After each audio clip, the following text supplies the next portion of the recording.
أصحابي، عاملين إيه؟ أنا ساسو.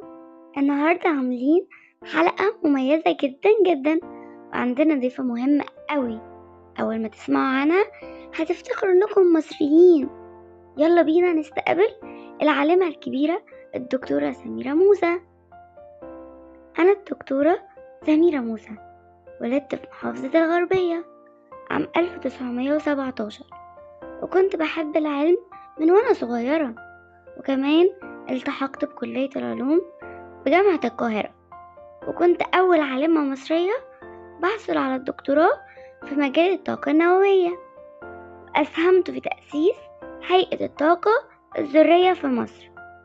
ركزت كمان في أبحاثي على استخدام الطاقة النووية للأغراض السليمة زي علاج الأمراض مثلا، وكمان تم منح وسامي العلوم والفنون من الطبقة الأولى علشان كان عندي جهود كبيرة، وقرروا ان هما يكرموني.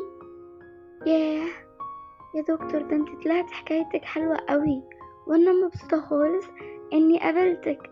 باي باي يا دكتور، وانتوا كمان يا صحابي استنوني في قصة جديدة.